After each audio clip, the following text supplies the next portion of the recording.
చెప్పుకుంటున్న మురళి ఏదంటే 27th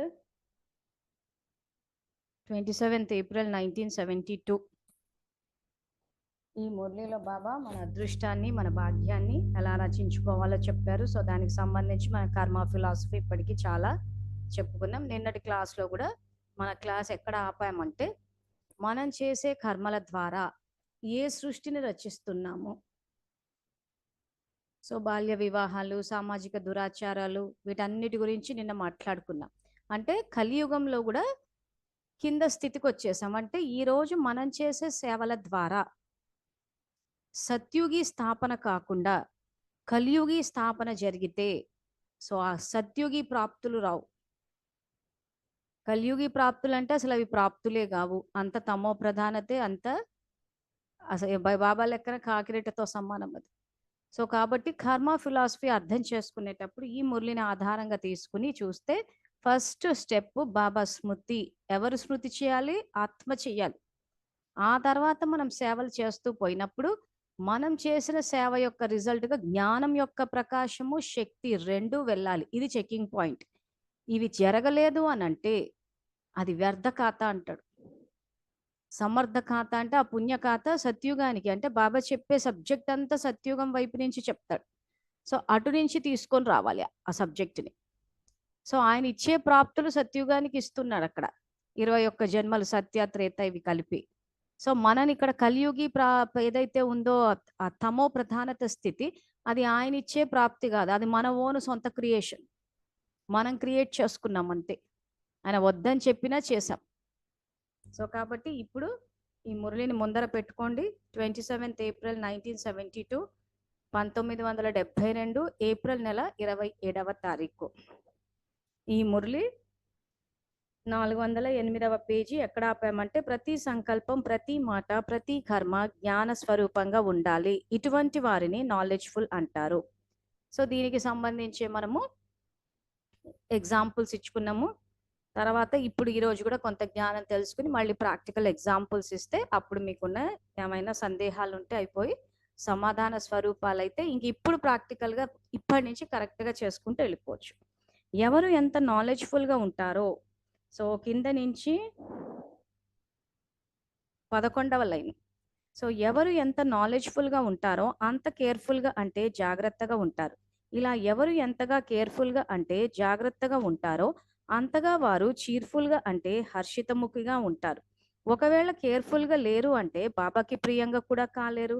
చీర్ఫుల్గా అంటే హర్షితంగా లేరు అంటే అప్పుడు కూడా బాబాకి ప్రియంగా కాలేరు. ఎవరైతే కేర్ఫుల్ ఉంటారో జాగ్రత్తగా ఉంటారో ఆ సమయంలో తమ ద్వారా లేదా ఇతరుల సంపర్కంలోకి రావటం ద్వారా ఏవో ఒక చిన్న పెద్ద పొరపాట్లు జరుగుతూ ఉంటాయి. దాని కారణంగా బాబాకి ప్రియంగా కాలేరు, ఇతరులకు కూడా ప్రియంగా కాలేరు. అందువలన ఎవరైతే కేర్ఫుల్గా ఉంటారో అంత వారు చీర్ఫుల్ అంటే హర్షితంగా ఉండగలరు. సో సేవ చేసేటప్పుడు కూడా బాబా ఇక్కడ కేర్ఫుల్గా, ఇంతవరకు మనం ఏం తెలుసుకున్నాం? ఫస్ట్ నాలెడ్జ్ఫుల్ అన్నారు, ఆ తర్వాత ఇవాళ కేర్ఫుల్, ఆ తర్వాత చీర్ఫుల్. చీర్ఫుల్ అన్నది ఇంగ్లీష్ పదము, హర్షితంగా ఉండాలి అంటున్నారు. అంటే అది చూస్తేనే ఆ మొహంలో ఆ చిరునవ్వు అన్నదంటే ఆ దేవతలకు ఉండే హర్షిత ముఖాలు అంటారు.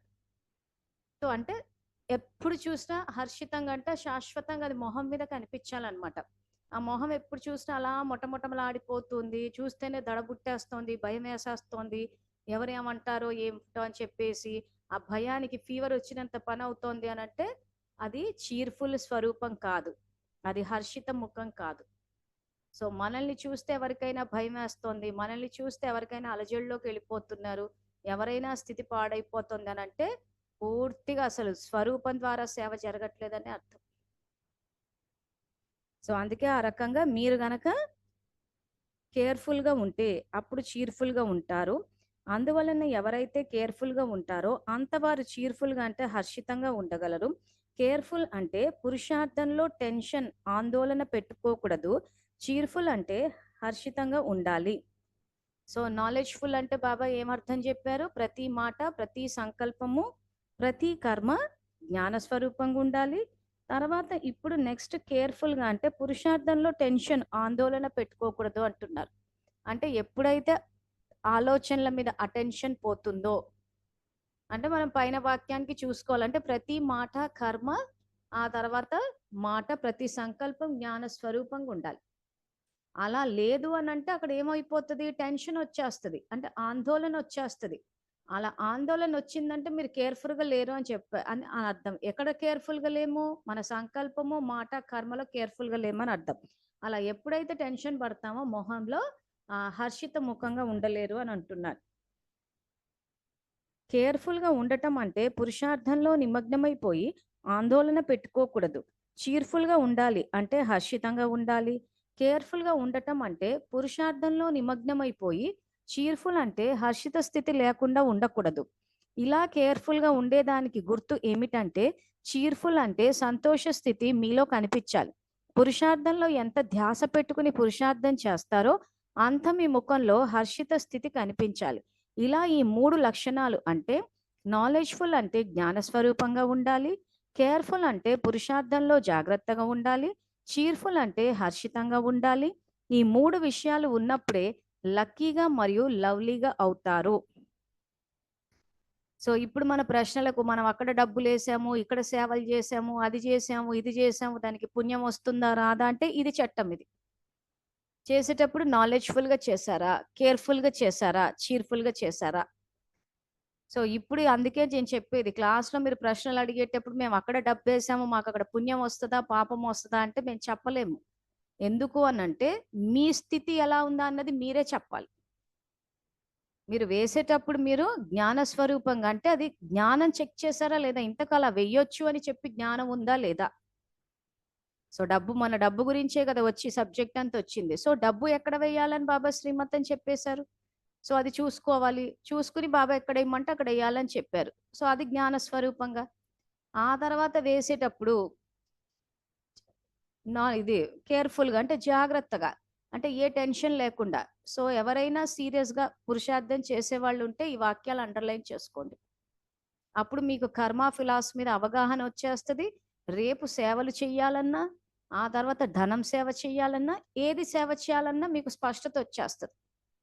సో అందుకే నాలెడ్జ్ఫుల్, తర్వాత కేర్ఫుల్, మళ్ళీ చీర్ఫుల్. అంటే నాలెడ్జ్ఫుల్ అంటే ప్రతి సంకల్పము ప్రతి మాట ప్రతి కర్మ జ్ఞాన స్వరూపంగా. సో నిన్న క్లాస్ మొత్తం అవే ఎగ్జాంపుల్స్ ఇచ్చాను నేను. ప్రతి మాట ఎలా ఉంది, మన కర్మ ఎలా ఉంది, ఆ తర్వాత మన స్వరూపం ఎలా ఉంది. సో నిన్న చెప్పేసుకున్నాం, నిన్న 2 days నుంచి చెప్పేసుకున్నాం.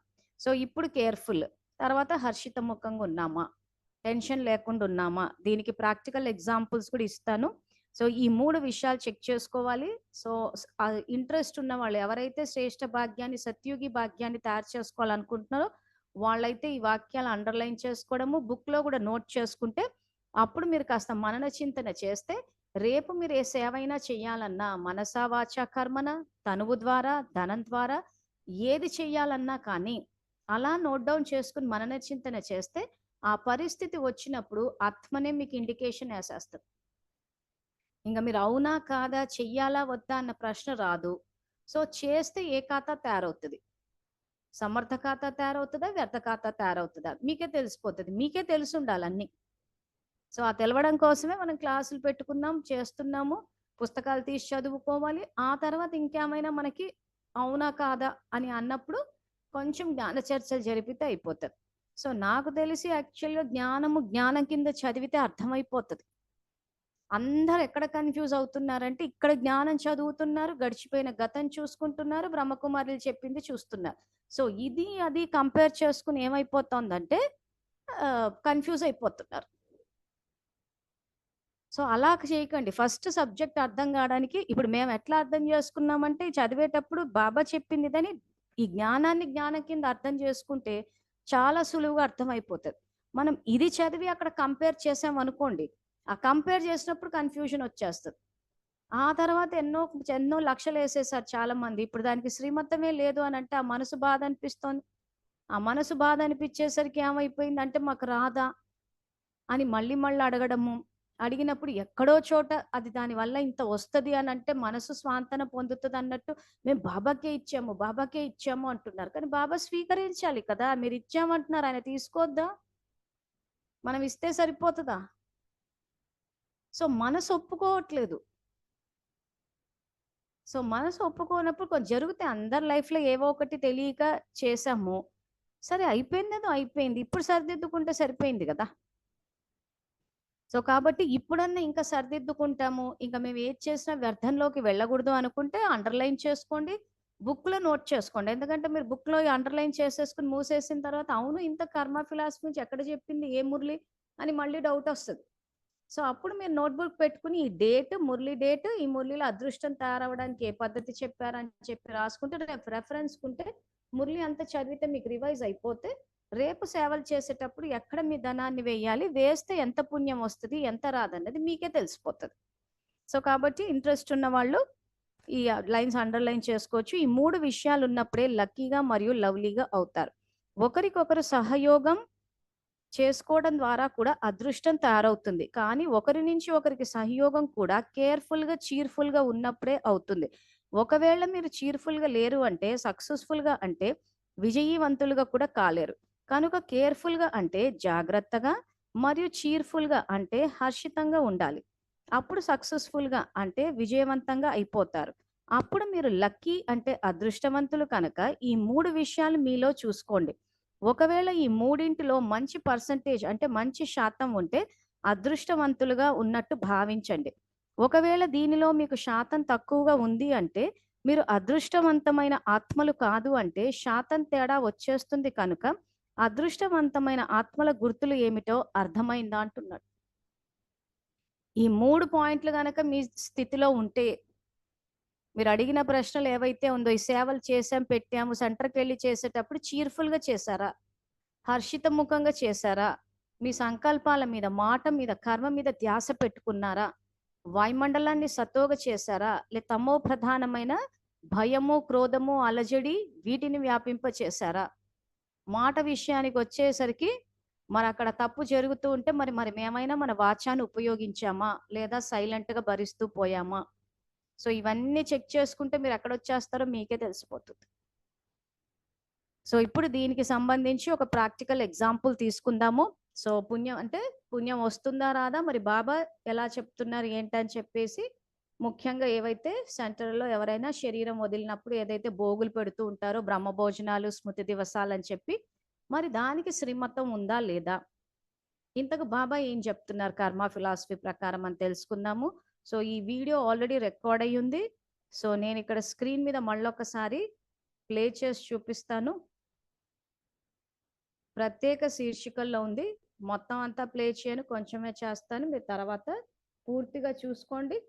చూసుకుని మళ్ళీ ఒకవేళ గడిచిపోయిన గతంలో చేస్తే ఇంక దాని గురించి ఏం ఆలోచించకుండా నేను విజయీ ఆత్మని అనుకుని ఫుల్ స్టాప్ పెట్టేసి వర్తమానం నుంచి సరిదిద్దుకుంటూ వెళ్ళాలి.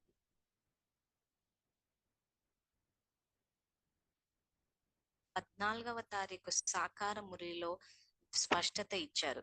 సో ఆ మురళిలో బాబా ఏం చెప్పారంటే, వర్తమాన సమయంలో మానవులు తమ సమయమును, ధనమును ఏ విధముగా వ్యర్థం చేస్తున్నారు అన్నది ఈ 2014 అక్టోబర్ నెల 14వ తారీఖు సాకార మురళిలోని ప్రశ్న. ఈ ప్రశ్నకు సమాధానం బాబా ఏం చెప్పారంటే, ఎవరైనా శరీరమును వదిలినప్పుడు వారి కొరకు ఎంతో ధనము మొదలైన వాటిని ఖర్చు చేస్తూ ఉన్నారు. శరీరమును వదిలి వెళ్ళాక తర్వాత శరీరానికి ఏ విలువ లేదు కదా.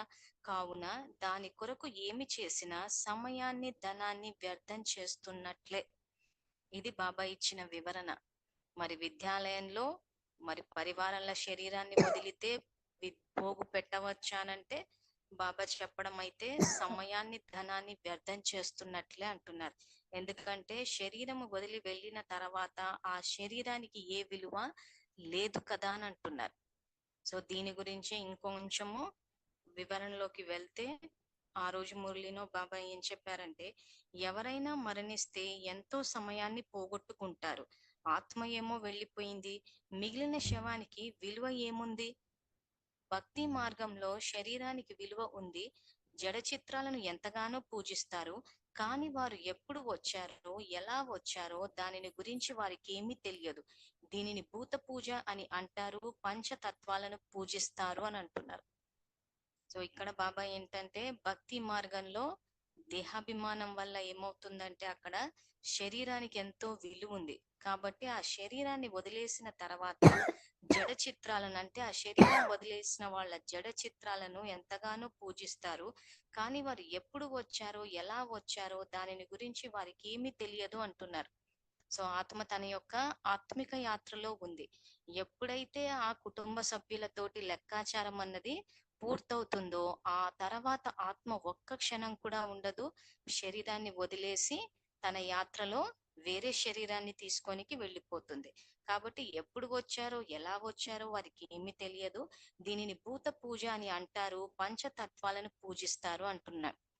సో ఇక్కడ శరీరం అన్నది పంచతత్వాలతో చేశారు కాబట్టి శరీరము వదిలేసిన తర్వాత వాళ్ళ జడ చిత్రాలను పెట్టుకుని పూజించడం అన్నది ఇది భూత పూజ అంటున్నారు. భూత పూజ అంటే పంచభూతాలు. పంచభూతాలతో చేసిన శరీరానికి ఆ జడ చిత్రం అన్నది పెట్టుకుని దానికి ఫోటోకి పువ్వులు వేసి ఏదైతే విధి విధానాలు ఇవన్నీ చేస్తారో వీటిని భూత పూజ అంటారని చెప్తున్నారు బాబా.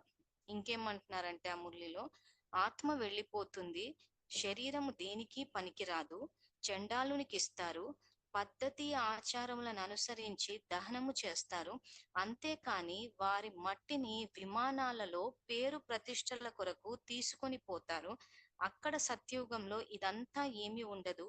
ఇచ్చట ఏమేమో చేస్తారు. బ్రాహ్మణులకు తినిపించటం మొదలైనవి చేస్తారు. అచ్చట అటువంటివేమీ ఉండదు. శరీరము దేనికి పనికిరాదు అని అంటున్నారు. సో ఇక్కడ ఆత్మ వెళ్ళిపోయిన తర్వాత చండాలునికి ఇచ్చి కాల్చేసిన తర్వాత ఇవి ఏవైతే ఆచారాలు ఇవన్నీ పాటిస్తారో ఇవన్నీ అక్కడ సత్యయుగంలో ఉండవు. ఇవన్నీ చేయడం అన్నది సమయాన్ని, ధనాన్ని వ్యర్థం చేస్తున్నట్లే అంటారు. తర్వాత బ్రాహ్మణులకు తినిపించటం మొదలైనవి కూడా చేస్తారు అని అంటున్నారు. సో ఈ భక్తి మార్గం యొక్క పద్ధతుల గురించి బాబా ఎందుకు ఈ రకంగా భూత పూజ అని చెప్తున్నారంటే, ఈ విద్యాలయం యొక్క లక్ష్యము సంపూర్ణ పవిత్రత, నరుని నుండి నారాయణుడి స్థితికి ఎదగడం. ఆ స్థితికి రావడానికి మనం చేయవలసింది రాజయోగమే కానీ ఇలాంటి విధి విధానాలు కాదు. బాబా సమయాన్ని వ్యర్థం చేసుకోవద్దంటారు. ఏ విలువ లేని శరీరాన్ని. ఈ వీడియో ఎలాగో యూట్యూబ్లో ఉంది కాబట్టి చూసుకోండి. సో ఇప్పుడు ఈ విషయానికి వచ్చేసరికి ఇప్పుడు ఈ మనం మురళి ఏదైతే చదువుకుంటున్నామో, సో బాబా స్పష్టంగా చెప్పారు, ధనాన్ని, సమయము ఈ రెండు వృధా అంటున్నాడు. సో ఇప్పుడు భాగ్యాన్ని తయారు చేసుకోవాలి అని అన్నప్పుడు మన కర్మని చెక్ చేసుకునేటప్పుడు బాబా చెప్పిన 3 పాయింట్స్ ఏంటి? Knowledgeful, careful, cheerful. సో ఇప్పుడు దీన్ని ఉదాహరణగా తీసుకుంటే, సో మనం జ్ఞాన స్వరూపంగా చెయ్యాలి అని అంటే మరి జ్ఞానం ప్రకారం మనం ఆల్రెడీ మరజీవ జన్మ తీసేసుకున్నాం. మరజీవ జన్మ తీసుకున్న తర్వాత ఆత్మకి తండ్రి పరమాత్మ, సో నిరంతరం తండ్రి స్మృతిలో ఉండాలి అని చెప్పారు. సో మనని ప్రతిజ్ఞ కూడా చేయమని చెప్పారు. సో ప్రతిజ్ఞ కూడా చేసినప్పుడు ఎప్పుడైతే శివ పరమాత్మ స్మృతిలోనే ఉంటామని చెప్పి ప్రతిజ్ఞ చేశామో, ఇంకా ఆ తర్వాత దాని నుంచి విభేదించి మళ్ళీ ఎవరైనా శరీరాన్ని వదిలేస్తే ఆ స్మృతిలో ఉండడానికి లేదు ఇంకా. సో అందుకే ఆయన ఏం చెప్పారు ఇక్కడ? సమయము, ధనము రెండు వృధా అంటున్నారు. సో అప్పుడు ఇప్పుడు ఈ శ్రీమతానికి రండి. మరి నాలెడ్జ్ఫుల్, కేర్ఫుల్, చీర్ఫుల్. సో జ్ఞానపరంగా చేసామా? జ్ఞానంలో ఉందా? శరీరానికి విలువ ఉందా? లేదు.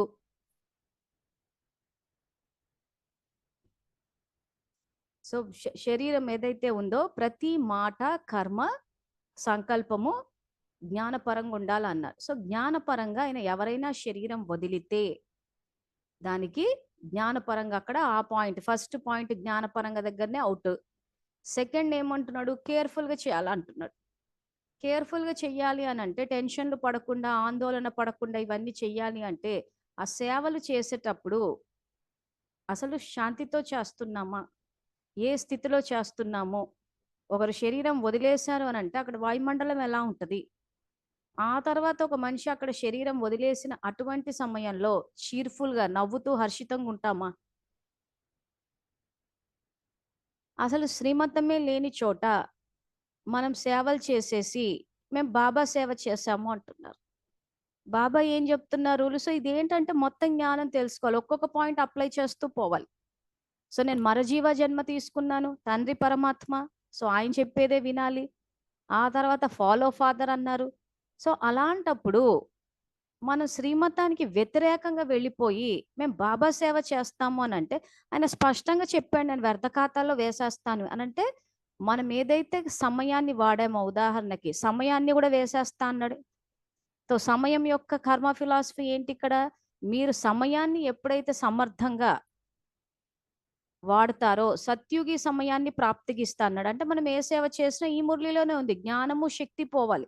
ఈరోజు ఎవరో శరీరం వదిలితే, శరీరం వదిలినప్పుడు మనం ఒక ప్రోగ్రాం పెట్టుకుని బ్రహ్మభోజనాలు పెట్టుకున్నాము అని అంటే జ్ఞానం వెళ్ళిందా, శక్తి వెళ్ళిందా? ఏం వెళ్ళింది? సో ఇలాంటి ప్రశ్నలు అడిగినప్పుడు ఇదేంటంటే 14th October 2014 మురళిది, సాకార మురళి ఇంకా. సో మా ఫాదర్ పోయింది ఆ సంవత్సరమే. సో నవంబర్ పోయినప్పుడు అప్పుడు తాడిపత్రి 2014లో తాడిపత్రిలోనే ఉద్యోగం చేస్తున్నాను అప్పుడు. ఆ పోతే బ్రహ్మభోజనాలు పెట్టించాలి అని చెప్పారు. అదేంటంటే అది నియమం అంట, మన ఇళ్లలో ఎవరు పోయినా కానీ అక్కడ పెట్టించాలి అనేది. ఎందుకు అప్పుడు నేను 1 year, నాకు జ్ఞానం తెలియదు అప్పుడు ఇవన్నీ. అప్పుడే వచ్చాను అసలు ఈ అవ్యక్త మురళీలు ఉంటాయి అని ఇదని అసలు ఏమీ తెలియదు అప్పటికి. అని అంటే అసలు పెట్టాలి అన్నారు. యాక్చువల్‌గా ఫ్యామిలీ వైస్ నాకంటూ కుటుంబం ఉంది, బాగా చేసేసుకున్నాం, అంత అయిపోయింది. అక్కడ ఎందుకు పెట్టాలో తెలీదు. అడిగితే పెట్టాలి. సో పద్మక్క ఏమనంటే పెట్టాలి, ఎందుకంటే బ్రహ్మబాబా అక్కడ పైన వతనంలో కూర్చుని ఆత్మని ఎమర్జ్ చేసి అక్కడ తినిపిస్తారు అన్నారు. శరీరం వదిలేశాక ఎట్లా తింటారు అసలు? అసలు బ్రహ్మబాబా శరీరాన్ని ఎందుకు వదిలారు? సేవని వేగవంతం చేయడానికి. ఆయన అక్కడ కూర్చుని అంటే మీకు అక్కడ వేగవంతం చేయడానికని ఇప్పుడు చెప్తున్నాను కానీ అప్పుడు తెలియదు నాకు కూడా. సో ఆయన శరీరం వదిలి వతనంలో ఉండడం ఏంటి? అక్కడ ఆయనకు వేరే పనేం ఉండదా? ఎవరెవరు శరీరాలు వదిలితే వాళ్ళందరికీ భోగులు తినిపిస్తుంటాడా? భోగన్నది స్థూలంగా ఇక్కడ వండినప్పుడు ఆయన అక్కడెందుకు తినిపించగలుగుతారు? సో ఇవన్నీ కామన్ సెన్స్ ఈ ఆలోచనలు వస్తాయి కదా ఎవరికైనా గాని. సో ఇవన్నీ బయటికి మాట్లాడలేము. సో అప్పుడు ఏం చేయాలి? బాబాని అడగాలి. అడిగినప్పుడు ఏమైతది? మేము అడిగినప్పుడు పుస్తకాలు ఇలా తెరిచి చూసినప్పుడు కరెక్ట్‌గా అదే మురళి చూపిస్తాడు. సో ఇది 2014 మురళియే మీకు చూపించింది. ఆ సంవత్సరమే జరిగింది. అంటే ఈ సంఘటన మీకు ఎందుకు చెప్తున్నానంటే ప్రతి ఒక్కరి జీవితంలో ఇలాంటి విషయాలు వచ్చే ఉంటాయి. మీకు ఎక్కడో డౌట్ రావడం, బాబా చూపించడం జరిగే ఉంటది. కానీ ఆయన నమ్మారా లేదా అన్నదే పాయింట్ ఇక్కడ. ఈరోజు ఎవరికి వాళ్ళు అమాయకంగా మాకేం తెలీదు, ఏం తెలీదు అంటున్నారే కానీ నిజంగా బాబా గైడెన్స్ ఇవ్వలేదా అంటే మీరు ధైర్యంగా చెప్పగలరా? లేదు మాకు గైడెన్స్ ఇవ్వలేదు ఆయన అని చెప్పి. నేనొచ్చింది 2013లో, 14లో పోయారు ఫాదరు. ఆ రోజు నాకు తెలీదు. తెలియనప్పుడు నాకు అడిగినప్పుడు ఎందుకో అనిపించింది తినడం ఏంటి? ఎందుకంటే మా ఎదురుగానే శరీరాన్ని దహనం చేసేసాం మేము. స్థూలమైన ఆహారం శరీరానికి అవసరం. మా కళ్ళెదురుగానే దహన సంస్కారాలు జరిగిపోయినప్పుడు ఆయనని ప్రత్యేకించి బ్రహ్మబాబా పిలిపించి ఇక్కడ వండిన భోగిని అక్కడ పెట్టడం ఏంటి? దీనికంటూ ఆధ్యాత్మిక జ్ఞానం అవసరం లేదు. మినిమమ్ కామన్ సెన్స్ చాలు. మన కంటెదురుగానే కాల్చేస్తున్నాం మన వాళ్ళు పోతే. మరి పోయినప్పుడు బ్రహ్మబాబాకి ఏం సంబంధం మా ఫాదర్ తోటి ఆయన కూర్చుని అక్కడ భోగులు తినిపించుకుంటూ కూర్చోడానికి? నేనే ఇంకా అప్పటికి జ్ఞానం అప్పటికే వచ్చి ఇంకా అప్పటికి పుస్తకాలు చదివి అప్పుడు బోలెడన్ని క్వెషన్స్, డౌట్స్, కన్‌ఫ్యూజను, హరహర మహాదేవ అన్నట్టుండే నా పరిస్థితి. సో నేనే అప్పుడు ఇంకా నిశ్చయం లేదు. నేనే అప్పుడు ఇంకా పక్కా కాలేదు. మా ఫాదర్ పోతే ఆయనకి ఈయన తినిపించుకుంటూ ఎందుకు కూర్చుంటారు? కానీ శివబాబా పట్ల అయితే అప్పటికే నిశ్చయం అన్నది ఉంది. ఆయన అవతరించాడని నమ్ముతూ చేసి మామూలుగా. సో చెప్తుంది ఏంటంటే మీరు ఏ పద్ధతిలో అడిగినా ఆయనకు టచ్ అవుతది, ఆయన ఆన్సర్ ఇస్తాడు. అందుకే మీకు మధ్యాహ్నం క్లాస్‌లో మరీ చెప్తున్నాం. యోగం అన్నది టఫ్ సబ్జెక్ట్ కాదు. మీరు యోగం కుదరదు అని అంటున్నారు. అందుకే మీకు ఎగ్జాంపుల్ కూడా ఇచ్చిన. భక్తిలో కూడా భక్తులు కనెక్ట్ అయ్యారు ఆయనకి. భక్తిలో సాక్షాత్కారాలు కూడా ఇచ్చాడు. సో ఆ యోగం అంటే ఏదో టఫ్ సబ్జెక్టు, అదేదో కూర్చోవాలి, ఏదో కనెక్ట్ మీరు ఎట్లా తలుచుకున్నా గానీ ఆయనకు టచ్ అవుతది. ఆయన మీకు ఆన్సర్ ఇస్తాడు. కానీ మీరు క్యాచ్ చేసి నమ్ముతారా అన్నదే పాయింట్. ఒకవేళ క్యాచ్ చేసినా గానీ ప్రపంచాన్నంతా చూసేసి ఇంక అందరూ చేశారంటే ఇది నిజమేనేమో అని అనుకుంటే ఇంక దాన్ని అంటే తండ్రి మీద నిశ్చయం లేదని అర్థం. ఇంకెవరిని తప్పు పట్టడానికి లేదు. సో అప్పుడు ఆ సంఘటన జరిగినప్పుడు తను అలా అంటే అప్పుడు బాబాని అడిగితే ఆ మురళి తీస్తే అప్పుడు వెనక్కి నవంబర్‌లో పోయారు. ఇది 14th అక్టోబర్ మురళి. తీసి చూస్తే వ్యర్థ ఖాతాలేస్తని క్లియర్‌గా మురళి అంతా ఎక్స్‌ప్లెయిన్ చేస్తూ పోతారు. అది భూత పూజ పంచభూత నిజమే, శరీరం అది. శరీరం వదిలేశారు. శరీరం వదిలేసిన వ్యక్తులకు ఫోటోలు పెట్టి చేయడం అది భక్తి మార్గంలో చేసే పనులు గాని, జ్ఞాన మార్గంలో ఒక విద్యాలయం ఇది. ఈరోజు లౌకికమైన స్కూల్లోనే ఇంట్లో ఎవరన్నా పోతే ఆ స్కూల్‌లో ఈ పిండ ప్రదానాలు చేసుకుంటూ ఉంటారా? మరి అటువంటిది స్వయంగా పరమాత్మ స్థాపించిన విద్యాలయము, ఆత్మిక పిల్లలందరికీ అడ్మిషన్ ఇచ్చిన విద్యాలయంలో శరీరం వదిలితే ఎందుకైనా ఇవన్నీ చేయమని చెప్తాడు? సో పంచభూతాల పూజ అంటే శరీరానికి, అంటే ఇప్పుడు మనం ఏదైతే భగవద్గీత కూడా రెఫరెన్స్ తీసుకుంటున్నారో తమో భక్తి అంటున్నాడు. జ్ఞానం కూడా కాదు, భక్తిలో కూడా ఉచ్చస్థితి కాదది. భక్తిలో నిరాకారుణ్ణి తలుచుకుంటే అది సతో ప్రధాన భక్తి అన్నాడు. దేవీ దేవతలని పూజ చేస్తే రజో భక్తి అన్నాడు. ఒకవేళ ఈ రకంగా పశువులు, శరీరాలు, భూత పూజలు ఇవన్నీ చేస్తూ పోతే తమో భక్తి అన్నాడు. అంటే భక్తిలో ఏం రికార్డ్ చేసాం మనము? తమో భక్తి రికార్డ్ చేసాం, సత్యుగాని రికార్డ్ చేయలే. సో ఆయన వచ్చింది దేనికి? సత్యుగ స్థాపనకి. సో సత్యుగి స్థాపనకి, యజ్ఞానికి సంయోగం ఇవ్వమని చెప్పినప్పుడు సత్యుగంలో శవాలు అలాంటివి ఏమీ ఉండవు. అక్కడ బ్రాహ్మణులకు భోజనం పెట్టరని ఇందాకే మురళిలో చెప్పేశారు. క్లాస్ అయ్యాక చూసుకోండి, ఎందుకంటే నేను వివరణ ఇచ్చేది ఉందని ఆపేశాను, ఎలాగో రికార్డ్ అయి ఉంది కానీ. సో ఆయన సత్యుగి సృష్టి స్థాపనకు వచ్చి యజ్ఞాన్ని రచిస్తే మనం దానికి సహయోగం ఇస్తే ఆయన పుణ్యం ఖాతా వేస్తాడు, కానీ మనం కలియుగి దీనికి వేస్తే ఎట్లా? తమో ప్రధానమైన భక్తిలో కూడా నీ చాలా కింది స్థితి అది. ఈ పంచభూతాలని పూజ చేయడం, ఈ పంచభూతాలు, ఆవులు, పాములు ఇవన్నీ ఏవైతే పూజ చేస్తూ పోతారో ఇవన్నీ భక్తిలో కూడా చాలా కింది స్థాయి. సో ఆ రకమైన రికార్డింగ్, అంటే ఆ రకమైన ధారణ జరుగుతుంది. ఆ రకమైన ఇది చేసేసినప్పుడు మేము బాబా సేవ చేసాము అంటే అది ఎట్లా సేవ అవుతుంది? సో నాలెడ్జ్ఫుల్ అయ్యామా, కేర్ఫుల్ అయ్యామా, చీర్ఫుల్ అయ్యామా? సో ఎవరో పోయి ఉంటే అక్కడికి వెళ్ళిపోయి మనం నవ్వుతూ కూర్చోం కదా. సో విద్యాలయాన్ని స్థాపించినప్పుడు నేను బాబా స్మృతిలో తప్పితే ఇంకెవరి స్మృతిలో ఉండను అని అన్నప్పుడు అక్కడ మనము అవజ్ఞ అంటే మన ప్రతిజ్ఞను ఉల్లంఘించినట్టే కదా. సో ఆ తర్వాత చేసిన అంత ఇంకా వ్యర్థమే. ఆయన సమర్థంగా వాడితే ఇప్పుడున్న సత్యుగి అంటే సత్యుగి సమయాన్ని ప్రాప్తిగిస్తా అంటున్నాడు. ఇప్పుడు ధనాన్ని యజ్ఞ సేవలో విశ్వంలోని ఆత్మలకి సేవ చేయండి అంటే ఉచ్చస్థితికి తీసుకెళ్ళడానికి, దానికి సంబంధించి జ్ఞానము శక్తి వెళ్ళే రకమైన సేవలకు వేస్తే అప్పుడు ఆ సత్యుగ ఆ పదమాపదం భాగ్యశాలు అంటున్నారు. మరి ఆ రూల్స్కే మన సేవలు ఫిట్ అవ్వలేదు కదా ఈరోజు. మరి ఫిట్ అవ్వనప్పుడు ఆయన ఎట్లా ఇస్తాడు సత్యుగాన్ని? ఈరోజు 7 డే కోర్సులు తీసుకుంటే వెళ్ళిపోతాం సత్యుగానికి అని అంటే అసలు సత్యుగి సృష్టి స్థాపనలో అసలు మన సంయోగమే కనిపించట్లేదు కదా. సో ఇప్పుడు ఇలాంటివి మాట్లాడి ఇలా మురళీలు తీసి చెప్పామనుకోండి, నెక్స్ట్ ఆన్సర్ ఏమొస్తుంది అక్కడి నుంచి అంటే దాదీలు దీదీలు చెప్పారు, పెద్దవాళ్ళు చెప్పారు, పెద్దవాళ్ళు చెప్పినట్టు వినాలి, పెద్దవాళ్ళ కన్నా మీకు ఎక్కువ తెలుస్తుందా? మరి మురళి మౌంట్ అబు నుంచే వచ్చింది కదా అంటే వస్తాయి, కానీ దాదీ దీదీలు చెప్పింది. బాబా ఏం చెప్పారంటే మీకు ఎప్పుడైనా ఇలాంటి సందేహాలు వస్తే దాదీ దీదీలు నిమిత్తాత్మల చేత పరిశీలించుకోండి, వాళ్ళు ఏది చెప్తే అది వినండి. ఒకవేళ మీరు గనక నిమిత్తాత్మల్ని దాదీలు దీదీలను గనక తప్పు పడితే, వాళ్ళని తప్పు పడితే నన్ను తప్పు పట్టినట్టే అని బాబా అన్నాడని చెప్పి ఒక రూల్ తీశారు బయటికి. ఆ మాట అనేసరికి అందరికి ఏమైపోయింది? భయం వచ్చేసింది. అమ్మో దాదీ దీదీలను అనేస్తేనంట బాబాని అన్నట్టేనంట. సో ఇప్పుడు పరివారంలో శరీరం ఎవరైనా వదిలితే భోగు పెట్టాలా వద్దా అని గనక మీకు సందేహం వస్తే నిమిత్తాత్మల్ని అడగండి. నిమిత్తాత్మలు గనక చెప్తే వాళ్ళు ఎలా చెప్తే అలా చెయ్యండి అని బాబా చెప్పారు. వాళ్ళ మాట ఇచ్చేయొద్దు, వాళ్ళని అంటే మాత్రం నన్ను అనేసినట్టే అనేసరికి ఇంకా నెక్స్ట్ ఏం మాట్లాడాలో ఎవరికి తెలియలేదు. ఎందుకంటే బాబా శ్రీమతం ఏమో వద్దని చెప్పాడు, దాదీ దీదీలేమో మార్చేశారు. సో బాబాకున్న ఒక స్టెప్ ఎక్కువ అయిపోయారు. సో వాళ్ళని అనేస్తే బాబాని అనేసినట్టు అని చెప్పేసరికి భయపడిపోయి ఫర్దర్గా నోరిప్పలేదు. ఎందుకు నోరిప్పలేకపోయారు? చదువుకోలేదు కాబట్టి. ఇప్పుడు ఏవైతే వీళ్ళు చెప్పారో ఏదైనా శ్రీమతం ఉండి మీకు గనక సందేహం వస్తే నిమిత్తాత్మల చేత పరిశీలించుకుని వాళ్ళు చెప్పినట్టు వినమన్నారన్న మాట 10th January 1990 మురళిలో ఉంది. కానీ ఏమనుంది? సాధారణ లేక వ్యర్థకర్మ అయితే పరిశీలించుకోండి అన్నాడు. శ్రీమతాన్ని పరిశీలింపజేయండి వాళ్ళ చేత అనలేదు. ఈరోజు భగవంతుడు ఒక శ్రీమతాన్ని, ఒక ధర్మాన్ని బోధించిన తర్వాత ఈ ధర్మము రైటా రాంగ్ అని చెప్పి మనం ఎట్లా నిర్ణయిస్తాము? మనకే ఏమి తెలియదు కాబట్టి ఆయన వచ్చి మనకు ధర్మాన్ని బోధిస్తుంటే ఈ రోజు ఆ ధర్మము ఆచరించాలనా వద్దా అని చెప్పి దాదీలను ఎట్లా అడుగుతారు? ఇంకా అలా వాళ్ళని అడిగేది ఉంటే ఇంకా భగవంతుడు వచ్చి జ్ఞానం చెప్పడం ఎందుకు?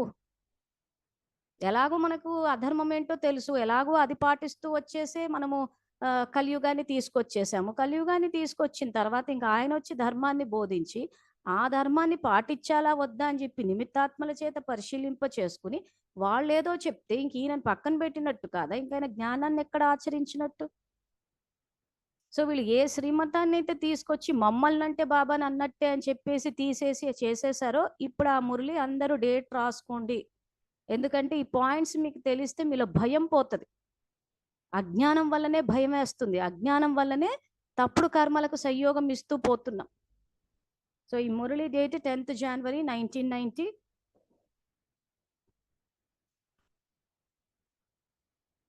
పవిత్ర హంసల యొక్క విశేషతలు అన్నది ఈ మురళి యొక్క హెడ్డింగ్, పేజ్ నంబర్ 239. సో జ్ఞానం అన్న ప్రకాశం ఉంటే ఏమవుతుందనంటే అడుగులు స్థిరంగా వెళ్తాయి. ఈ రకంగా మన ఖాతాలను వ్యర్థం చేసుకోం. ఎంతో కష్టపడిన డబ్బు, సమయము ఎంతో తక్కువ పడుతుంది. ఇంటి పని, ఆ పని, ఈ పని అయినా వెళ్ళి అక్కడ చేసేసి వస్తున్నారు. మన సత్యుగి ప్రాప్తిని ఇవ్వనంటున్నాడు ఈ రకంగా శ్రీమతాలు పాటించకపోతే. సో ఇలాంటివి రావడము ఏమన్నంటే వాళ్ళ చేత పరిశీలించుకోండి, వాళ్ళని ఏమనకండి. అన్నారంటే ఇంకా బాబాని అనేసారని చెప్పేసి. ఏ సందర్భంలో అన్నాడు ఆయన ఆ మాట? ఎందుకు అనాల్సి వచ్చింది అని అంటే 239 పేజ్లో పైన నుంచి 4వ లైన్. సో చూడండి, అందరు చూసి చదవండి, అండర్లైన్ చేసుకోండి. చేసుకుంటే మీకు ధైర్యం వస్తుంది. జ్ఞానం యొక్క ప్రకాశంలో మీ అడుగులు స్పష్టంగా పడతాయి.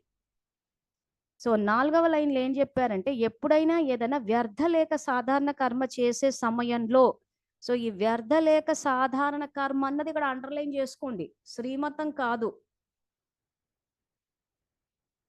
శ్రేష్ఠ కర్మలు ఆచరించేటప్పుడు శ్రేష్ఠ మతం ఆయన చెప్పేశాడు.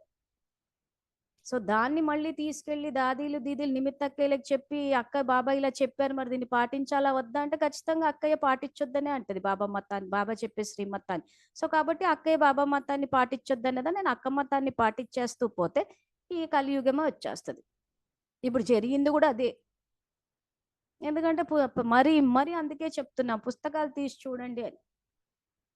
సో అందుకే ఇక్కడ ఎప్పుడైనా ఏదైనా వ్యర్థ లేక సాధారణ కర్మ చేసే సమయంలో అది తప్ప ఒప్పని స్వయం గ్రహించుకోలేనప్పుడు అలాంటి పరిస్థితిలో పరవశం అయిపోతారు.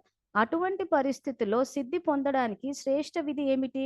ఎందుకంటే ఆ సమయంలో మీ బుద్ధి వశమై ఉంటుంది కనుక సత్యాన్ని కూడా అసత్యంగా భావిస్తారు, అసత్యాన్ని అసత్యంగా భావించరు, సత్యమని చెప్తారు, మొండిగా ఉంటారు, లేదా సత్యం అని రుజువు చేస్తూ ఉంటారు. వశీభూత బుద్ధి గల వారి గుర్తులు ఇవి. అటువంటి సమయంలో బాబ్దాదా యొక్క ఒకే శ్రేష్ఠ మతాన్ని గుర్తు పెట్టుకోండి. బాబా ఎవరినైతే నిమిత్తం చేశారో ఆ నిమిత్తాత్మలు ఏ సలహా ఇస్తారో దానికి ప్రాముఖ్యత ఇవ్వాలి. సో ఇక్కడ ఉంది వాక్యం, నిమిత్తాత్మలు ఏదైతే చెప్పారో దానికి ప్రాముఖ్యత ఇవ్వాలి అన్నారు. కానీ ఏ కర్మ? సాధారణ లేక వ్యర్థ కర్మ అని మీకు డౌట్ వస్తే అంతే తప్పితే బాబా శ్రీమతం మీద డౌట్లు రావడానికి లేదు. ఇది ఇంతకు పాటించాలా వద్దా అని ఆయన చెప్పాడంటే పాటించాల్సిందే. సో కాబట్టి ఆ పైన 4వ లైన్ ఈ 4వ లైన్ కలిపి చదువుకోండి. వీళ్ళేం చేశారు, ఇలాంటి వాక్యాలు పట్టి పైన వాక్యాలు కింది వాక్యాలు తీసేస్తారు. వాళ్ళు తీసేసి ఇదిగో బాబా ఏం చెప్పారంటే, బాబా ఎవరినైతే నిమిత్తం చేశారో ఆ నిమిత్తాత్మ సలహా ఇస్తే దానికి ప్రాముఖ్యత ఇవ్వాలి. ఈ ఒకే వాక్యాన్ని తీసి పైన ఒక ఇమేజ్ పెట్టి కింద రైటింగ్ లో రాసేసి ఫలానా మురళి అని చెప్పి వాట్సాప్లో వేసేస్తున్నారు. వాట్సాప్లో వేసేసరికి ఏమైపోతుంది, పైన కింద ఎవరు చదవరు కాబట్టి ఓ చూసి ఓహో ఇది నిజంగానే బాబా మురళిలో చెప్పారా అని చెప్పి బాబా మురళిని పక్కన పెట్టేసి వీళ్ళు చెప్పేది వింటూ పోయారు. కలియుగం వచ్చి కూర్చుంది. కలియుగంలో కూడా తమో ప్రధానత. సో ఇలాంటి వాటికి సంయోగాలు ఇచ్చేసి మేము ఇది బాబా సేవ చేశాము అని అంటే ఇప్పుడు సరిదిద్దుకునే సమయం. ఎందుకంటే ఇంక అన్ని కళ్ళతో చూస్తున్నాం. ఇదిగో ఈ మురళిలో ఎలా చేస్తే భాగ్యం తయారవుతుందని చెప్తున్నాను, ఈ మురళిలో ఎలా తయారవుతుందో చెప్తున్నారు. ఈ మురళి కూడా నేను ఇంతకన్నా ముందు ఇందులో రెఫరెన్స్ ఇచ్చేసాను కాబట్టి నేను మళ్ళీ పూర్తిగా చెప్పట్లేదు, మీరే చూసుకోండి. ఆ తర్వాత కింద ఇంకేం చెప్పారంటే కింద పారాగ్రాఫ్కి రండి. నిమిత్తాత్మలు ఏదైనా అనటం అంటే బాబాని అనటం. బాబాయే నిమిత్తంగా చేశారు కదా. సో బాబా వాళ్ళని నిమిత్తం చేశారు కాబట్టి ఇంకా వాళ్ళనంటే నన్ను అన్నట్టే. ఎవరికి చెప్పాడు ఈ విషయము? మొత్తం ఈ మురళి చదివి చూడండి కరెక్ట్గా. సెంటర్లలో ఉండే చిన్నక్కయ్యలకు చెప్పాడు, గృహస్థులో ఉన్న మనకు కాదు ఇది. సో శ్రీమతం ఎవరికి ఏది చెప్పాడు అన్నది తెలుసుకోవాలా. అక్కడ ఏమైపోయిందంటే ఇలాంటివి వచ్చినప్పుడు పిల్లల నుంచి బాబాకి కంప్లైంట్స్ వెళ్తున్నాయి. మనము 15th ఏప్రిల్ 1992 మురళి కూడా చదువుకుంటున్నాం. అక్కడి నుంచే కర్మ ఫిలాసఫీకి వచ్చాం. బ్రాహ్మణుల యొక్క 2 గుర్తులు అందులో. పిల్లలు ఏం చెప్పారు, బాబా ఈ దాదీలు దీదీలు మంచివారు కాదు, చెయ్యరు, తర్వాత శ్రీమతం ఒకటైతే ఒకటి చేస్తున్నాను కంప్లైంట్స్ వెళ్తున్నాయి ఆయనకి. ఆ మురళి కంప్లీట్ చేయలేదు, మనం అది కూడా చేద్దాం. సో వెళ్ళినప్పుడు ఏం చేశారు, మీరు 108లోకి రావాలి కాబట్టి అవన్నీ చూడొద్దు అని చెప్పాడు. ఇక్కడ కూడా ఏం చెప్తున్నాడు, ఇలా ఆలోచించొద్దు అంటున్నాడు. సో ఎవరికి చెప్తున్నాడు ఇది, అక్కడ చెప్తున్నాడు. సో మనకి మనం గృహస్థులని మనం చేసుకుంటాం అంతే. మన పొద్దున్న తెళ్ళి అక్కడ చేసేది కూడా ఏం లేదు. అలా అని చెప్పి తప్పుడు విషయాలు చెప్తే కూడా వాటిని పాటించడానికి లేదు. కానీ మనం చేసుకున్న అదృష్టానికి మన గృహస్థులో ఉన్నాము, సెంటర్లో లేం కాబట్టి మనకు స్వేచ్ఛ ఉంది. ఈ రోజు శ్రీమతం ఏదైతే ఉందో అది తెలుసుకుని దాన్ని పాటించే స్వేచ్ఛ అన్నది మనకుంది. కానీ ఆ సెంటర్లలో ఎవరైతే ఆ చిన్నక్కయ్యలు ఉంటారో వాళ్ళకి ఆ స్వేచ్ఛ ఉండదు. ఆ స్వేచ్ఛ లేకపోయేసరికి ఏమైపోతుంది, వీళ్ళు చెప్పే చేయాల్సి వస్తూ ఉంటుంది.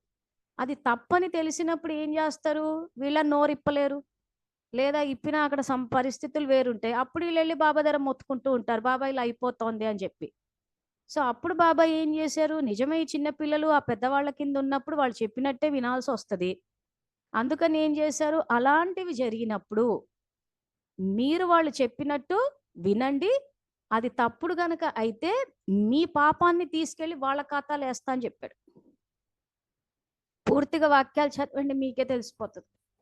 అందుకే చెప్పేది, మనం ఈరోజు గృహస్థులో ఉన్నాము, మనకంటూ స్వేచ్ఛ ఉండడం మన అదృష్టం అనుకోవాలి. శ్రీమతాన్ని పుస్తకాలు చదువుకుని ఉన్నట్టు పాటించవచ్చు.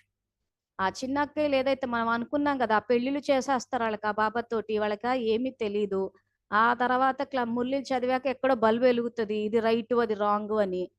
మరి ఆ రకంగా వాళ్ళు అన్ని తప్పుడు పనులు చేయించేటప్పుడు బాబా అని చెప్పేసి అక్కడ అన్నప్పుడు ఇంకా ఆయన తీసుకెళ్లి వాళ్ళ ఖాతాలనే వేస్తాను అని చెప్పాడు. సో అందుకని ఏమంటున్నాడు ఈ పారా స్టార్టింగ్ లో, ఇలా చెప్పినందుకు ఇప్పుడు టీచర్లకు అందరికి మంచిగా అనిపిస్తుంది కదా, అట్లీస్ట్ అంటే వాళ్ళ ఫేవర్ లో తీసుకున్నాడు. ఆయనకు తెలిసి వీళ్ళు ఏం చేస్తున్నారా అని. సో వీళ్ళు వచ్చేటప్పుడు ఆయనను చూసే వచ్చారు ఈ పిల్లలు కూడా. సో కాబట్టి అలా వాళ్ళు ఏదైనా చెప్తే మీరు చేశారంటే వాళ్ళ ఖాతాలోనే వేస్తాను అని చెప్పారు. సో ఇది తర్వాత నెక్స్ట్ ఇప్పుడు ఏదైతే శరీరం వదిలితే మరి భోగులు పెట్టే విషయానికి వచ్చేసరికి, బ్రహ్మబాబా స్మృతి దివసం అంటే బ్రహ్మబాబా స్మృతి దివసాన్ని సమర్థ దివసం కింద చేశారు. అంటే ఆ రోజు ఆయన చరిత్రను చదువుకుని ఫాలో అవ్వాలి. సో బ్రహ్మబాబా స్మృతి దివసం 18th రోజు శివబాబా వచ్చి మరి ఆయన యొక్క విశేషతలు ఏంటో తెలియజేస్తారు. సో మురళిలో 18వ తారీఖు మురళీలు గనక తీసి చూస్తే ఆ రోజు శివబాబా బ్రహ్మబాబా ఏం చేశారో చెప్పారు. అంటే ఆయన చరిత్రని స్మృతి చేసుకునే దివసం. కానీ మనం యోగంలో మాత్రము శివబాబాని స్మృతి చేస్తాం. ఆ తర్వాత కర్మలో బ్రహ్మబాబాని తలుచుకుంటాం. సో స్మృతిలో శివబాబా, కర్మలో బ్రహ్మబాబా. సో ప్రత్యేకంగా 18వ తారీఖు స్మృతి దివసం అంటే సమర్థ దివసము. యోగంలో బ్రహ్మబాబాని స్మృతి చెయ్యరు, శివబాబాని చేస్తారు. చరిత్ర విషయానికి వచ్చేసరికి బ్రహ్మబాబాని చూస్తారు. సో అది ఆ వివరణ ఇచ్చాడు శివబాబాలో. ఫాలో ఫాదర్ అని చెప్పి ప్రత్యేక శీర్షికల్లో మురళీలు కూడా ఉన్నాయి. అవి చదివితే అక్కడ కూడా శివబాబా ఎందుకు బ్రహ్మబాబా స్మృతి దివసం చరిత్ర కోసం పెట్టారా అన్నది తెలుస్తుంది. ఇప్పుడు నెక్స్ట్ ఈ శరీరం వదిలినప్పుడు అందరు ఏమంటున్నారంటే, బాబా వ్యర్థ ఖాతాలో వేస్తానని చెప్పినా లేదు, పుణ్యం ఖాతా వస్తుంది. ఎందుకంటే మేము బాబా స్మృతిలో ఎందుకంటే ఏమైనా శరీరం వదలగానే బ్రహ్మ భోజనాలు పెట్టేసుకుంటున్నారు. సో బ్రహ్మ భోజనం అంటేనే బాబా స్మృతిలో తింటున్నాం కాబట్టి, బాబా స్మృతిలో వండింది తింటున్నాం కాబట్టి మాకు పుణ్యం వస్తుంది. సో ఒక అన్నయ్య ఫోన్ చేసి ఏమన్నాడంటే, ఆ బ్రహ్మ భోజనాలు తిని మాకు ఆ రోజు సంతోషం కలుగుతుంది, ఎందుకంటే బాబా స్మృతిలో వండారు. సో బాబా స్మృతిలో వండినప్పుడు మాకు సంతోషం కలుగుతుంది కాబట్టి ఆ సంతోషం యొక్క తరంగాలు, మీరే కదక్క యూట్యూబ్లో ఛానల్లో చెప్తారు మీ నుంచి తరంగాలు వెళ్తున్నాయని, మొత్తం యూట్యూబ్ అంతా లాగండి ఎదురు. సో మా నుంచి సంతోషం యొక్క తరంగాలు వెళ్తున్నప్పుడు మా ద్వారా మనసా సేవ జరిగిపోతుంటే పుణ్యం ఎందుకు రావద్దు అన్నారు. సో దీనికి ఏం సమాధానం ఇస్తారు ఇలాంటి ప్రశ్నలకి? నేను ఇచ్చాను అక్కడ, మీకు సబ్జెక్ట్ ఎంతవరకు అర్థమైందా అన్నది నేను సెట్టింగ్స్ మార్చాను. సో ఇప్పుడు ఈ ప్రశ్నకు సమాధానం ఏమిస్తారు? శరీరము వదిలినప్పుడు బ్రహ్మభోజనాలు తిని మేము సంతోషపడుతున్నాం, ఆ సంతోషం యొక్క తరంగాలు వెళ్తున్నాయి కాబట్టి మాకు పుణ్యం వస్తుంది అంటున్నారు.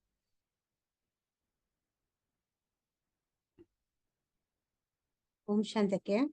ఓం శాంతమ్మ, చెప్పండి. ఇక్కడ ఇక్కడ స్మృతి దివసము అది సమయము డబ్బు వృధా అని ఒకవైపు బాబా చెప్తున్నారు. ఉమ్, అంటే ఇక్కడ బాబా శ్రీమతాన్ని పాటించలేదు, ఉమ్, కానీ వాళ్ళు అంటున్నారు బాబా స్మృతిలో చేశాము, మేము తింటున్నాము, మాకు సంతోష తరంగాలు పోతున్నాయి అని చెప్తున్నారు. ఉమ్. కానీ అది కరెక్ట్ కాదు కదకే. కరెక్ట్ కాదంటున్నాను. మరి అదే ఇప్పుడు ఇట్లాంటి వాళ్ళ ప్రశ్నలు అడిగితే ఇప్పుడు అన్నయ్య ఫోన్ చేసి అంటున్నాను, నేను తిని సంతోషించాను, నాకు సంతోషం యొక్క తరంగాలు వెళ్ళిపోయినాయి, నాకు సంతోషం ఒక తరంగాలు వెళ్ళిపోయినాయి కాబట్టి అది మనసా సేవ కింద లెక్కేసి నాకు పుణ్యం వస్తుంది అంటున్నాడు. అది కరెక్టా అంటున్నాను. పుణ్యం ఇస్తాడా బాబా, ఇవ్వడా? అది ప్రశ్న. ఇవ్వరకే. అదే ఎందుకు? ఎందుకంటే అక్కడ అదే బాబా శ్రీమతాన్ని ఉల్లంఘించడమే కదా అది. ఉమ్. ఉల్లంఘించారు మరి కాబట్టి ఆయన ఇవ్వరు. ఇప్పుడు ఎంతో మంది అవి తిని నిజంగానే సంతోషిస్తున్నారు. మరి ఆత్మ సంతోషిస్తుంది, సంతోష తరంగాలు వెళ్తున్నాయి కదా. అంటే అది తీసి అక్కడేసి ఇది తీసి ఇక్కడ వేద్దామంటారా మరి? కాదు కదా అక్కయ్య. ఉమ్, ఇప్పుడు అక్కడ శ్రీమతాన్ని ఫస్ట్ ఉల్లంఘించారు. ఉమ్, అది అది తప్పుడు మార్గంలో వెళ్తూ అది కరెక్ట్ అనడం కరెక్ట్ కాదు కదా అక్కయ్య. ఉమ్, ఇప్పుడు మనం తినడానికి భోజనాలన్నీ పెట్టుకుంటూ బ్రహ్మ భోజనాలు స్మృతి దివసాలని ఒకవైపు చేయొద్దని చెప్తున్నాం, మనం చేస్తూ అది ఉమ్. బాబా చేయించడం కూడా ఇంకో తప్పు. తప్పే. కరెక్టే, మీ ఆన్సర్ కరెక్టే. చెప్పండి. నెక్స్ట్ ఎందుకంటే నటరాజన్. కరెక్టే నేను ఆ, 2014 లో వచ్చాను అక్కయ్య, నవంబర్ లో. అయితే 16 లో మా అన్నయ్య కొడుకు యాక్సిడెంట్ లో చనిపోయాడు. ఉమ్, అయితే అప్పుడు మీ అన్నయ్య కొడుకు చిన్న పిల్లోడు 23 ఇయర్సే కదా, ఆయనకు ఆయన పేరున బోక్ పెట్టించాలి అన్నారు. ఉమ్, నేను ఆల్రెడీ చేశారు, మళ్ళీ పెత్తర మాసాన్ని కూడా ఆల్రెడీ పెట్టిస్తారు, బ్రాహ్మణుల చేత చేస్తారు అని నేను చెప్పాను. చెప్తే దానికి ఏమన్నారంటే వాళ్ళు నిజమైన బ్రాహ్మణులు కాదు, నిజమైన బ్రాహ్మణులు మనము ఇక్కడ పెట్టించాలి అన్నారు. ఉమ్, అది ఎలా అన్నాను నేను. ఉమ్. లేదు, మనం మనం పెట్టింది ఇక్కడ బ్రాహ్మణులు పెట్టిందే బాబా స్వీకరిస్తారు, బయట బ్రాహ్మణులు పెట్టింది స్వీకరించరు అని చెప్పారు. ఉమ్. అదేలే, నేను సబ్జెక్ట్ అంటే ఆలోచించాను. ఎట్లుందంటే అసలు బాబా అవతరించిందే బోగులు తినడానికి అన్నట్టుంది. అది నేను తర్వాత నేను ఆలోచించి అడిగాను, నాకు ఇలానే డౌట్లన్నీ వస్తాయి. నువ్వు డౌట్లు ఊరికే ప్రతిదానికి బాబాది చెప్పింది ప్రతిదీ నువ్వు డౌట్లు పడుతూ పోతున్నావు, అది కరెక్ట్ కాదు, బాబా చెప్పింది హాజీ అనాలి అన్నారు. అంతే. సో హాజీ అనేసి సైలెంట్ అయిపోవాలి, అంతేనా? అంతే అక్క. ఇంతకు పెట్టారా పెట్టలేదా? ఆ తర్వాత ఎప్పుడు పెట్టించాను అక్క. అంటే అప్పుడు స్టార్టింగ్ కొత్త కదా పెట్టించారు. సరే సరే కానివ్వండి, జరుగుతాయి అందరి జీవితాల్లో, సరిదిద్దుకోవాలి అంతే. స్టార్టింగ్ లో సరే, ఫాలో అయిపోయాను, 2-3 తప్పులు చేశాను, తర్వాత అదే రియలైజ్ నేను కరెక్ట్ చెప్తున్నాను. చేసుకున్నాను. అయితే అయింది, ఇప్పుడు సరిదిద్దేసుకోండి. ఓకేనా? తర్వాత చేశాను, తర్వాత చేశాను అక్క, సరిదిద్దుకున్నాను తర్వాత. ఓకే అమ్మా, థ్యాంక్ యూ. అన్నయ్య, ఇప్పుడు నటరాజ్ అన్నయ్య, మీరు ఏది మాట్లాడినా లోక కళ్యాణం అంటారు కదా, ఇప్పుడు చెప్పండి ఆన్సర్. అయ్యా, బ్రహ్మబాబా శరీరం వదిలేశారు కదా. ఉమ్. ఇప్పుడు మీరే చెప్పారు, శరీరం వదిలేసిన వాళ్ళకి ఇప్పుడు శ్రాద్ధ కర్మల్లోని ఇవన్నీ పెడితే ఆత్మ తినదు, శరీరం లేదు, మనం తినడమే. ఆయనకు ఆకలేసింది కాబట్టి ఆయన అతీంద్రియ సుఖం పొందాడేమో అనుకుంటున్నాను. ఆకలేస్తే తిని అతీంద్రియ సుఖం పొందాడా? అయితే ఇది శరీర సుఖం పొంది అతీంద్రియ సుఖం అని అనుకున్నాడు పాపం. మేము చాలా ఆనందం పొందేవాడిని అంటున్నాడు తప్ప, అసలు యాక్చువల్ గా బ్రహ్మబాబా శరీరం వదిలేసినప్పుడు ఈ భోగులు పెట్టవలసిన నెసెసిటీ లేదని ఆయనే చెప్పారు కాబట్టి వీళ్ళు బ్రహ్మబాబా పెట్టకూడదు. గురించి కాదు టాపిక్. విద్యాలయంలో ఎంతో మంది శరీరాలు వదిలేస్తుంటే భోగులు పెట్టేస్తున్నారు కదా బ్రహ్మ భోజనాలని. అవునక్కయ్య, చెప్తున్నాను కదా, వాళ్ళకి కూడా శరీరం ఉండదు, ఉండలేని వాళ్ళకి వీళ్ళు భోజనం పెట్టడం అనేటువంటిది వేస్ట్ అంటాను. మరి మేము తిని సంతోషిస్తున్నాం అంటున్నారు కదా, సంతోషించి సంతోషమైన తరంగాలు వెళ్ళిపోతున్నాయి, మాకు పుణ్యం రావాలి, ఎందుకంటే అవును, మేము బాబా ప్రశ్న వాళ్ళు అది, మీరు డైవర్ట్ అవ్వద్దు టాపిక్. ప్రశ్న ఏంటి ఇక్కడ? అవును మేము బాబా స్మృతిలో బ్రహ్మ భోజనం వండాము. ఫస్ట్ ఒక బిట్ తీసుకుందాం, రెండు బిట్, ఎందుకంటే సబ్జెక్ట్ కన్ఫ్యూజ్ అవుతున్నారు. ఒక బిట్ తీసుకుందాం. మేము బాబా స్మృతిలో బ్రహ్మ భోజనం వండామంటున్నారు, నిజంగా వండారా? నిజంగా బాబా ప్రశ్న అది కాదు. మేము బాబా స్మృతిలో బ్రహ్మ భోజనం వండామంటున్నారు, ఇది కరెక్టా? నిజంగా స్మృతిలో ఉండి వండారా? కాదక్కయ్య, ఎందుకు వండలేదు? ఎందుకు అనిపించింది వాళ్ళు స్మృతిలో ఉండి వండలేదని? లాజిక్. ఎలా నిర్ణయించారు మీరు వాళ్ళు స్మృతిలో? వాళ్ళు మేము స్మృతిలో ఉండే వండామంటున్నారు. మీరు ఎట్లా నిర్ణయించారు వాళ్ళు లేరని చెప్పి? సో దీనికి సమాధానం ఏంటి అంటే, వాళ్ళు నిజంగా స్మృతిలో ఉండింటే అది వ్యర్థ కర్మ అన్నది బుద్ధి నిర్ణయించేది కదా. అవును. బాబాని తలుచుకోగానే బుద్ధి దివ్యంగా ఈ బుద్ధి పనిచేయడం మొదలు పెడతదిగా.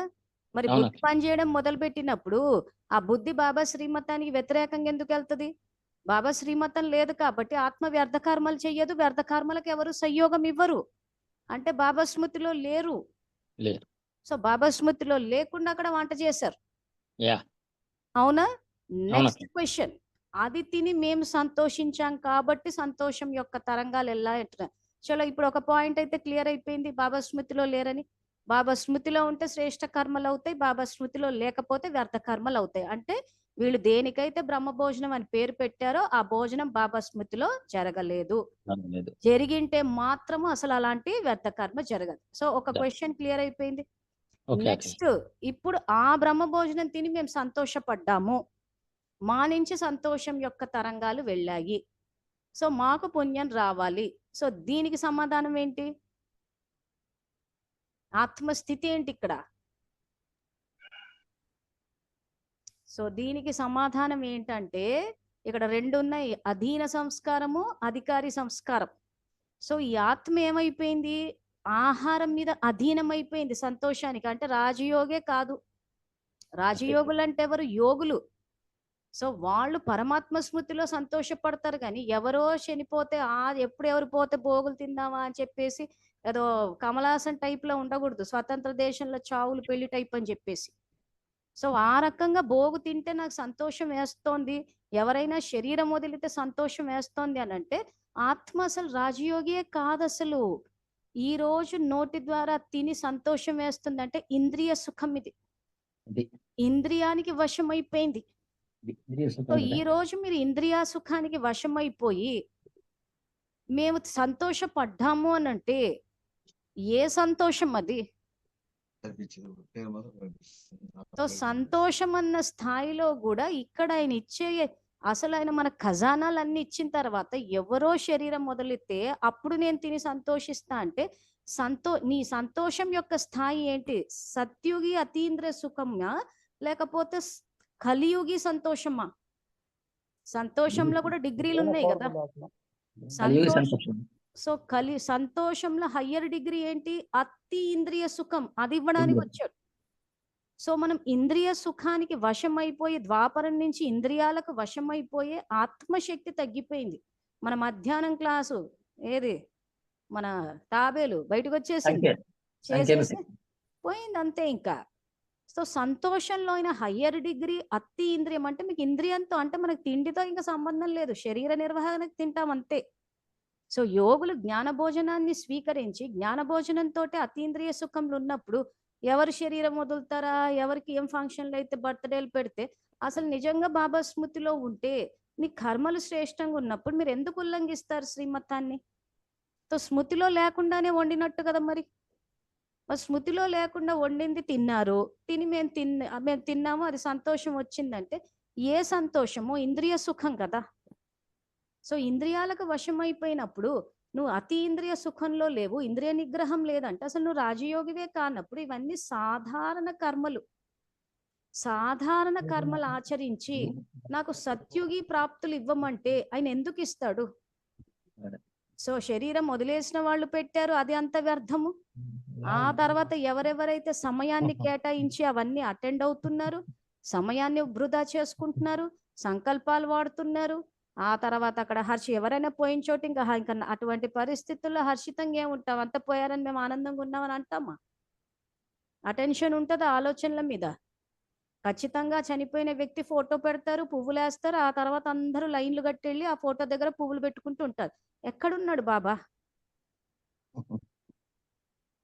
అసలు బాబా యొక్క శ్రీమతం అసలు ఆయన లేనప్పుడు అది సేవ్ ఎట్లా అవుతుంది?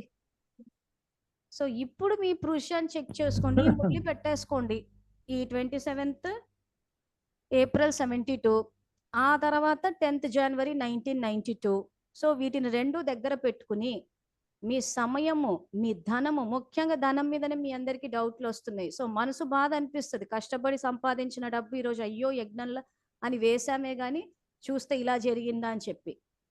సో ఇక్కడ గుర్తుపెట్టుకోవాల్సింది ఏంటంటే యాక్చువల్గా అందరికీ ఖచ్చితంగా బాబా ఇప్పుడు నాకు ఎట్లయితే ఇండికేషన్ ఇచ్చాడో ఈ రోజు జ్ఞానం చెప్తున్నా కానీ ఆ రోజు తెలియదు కదా.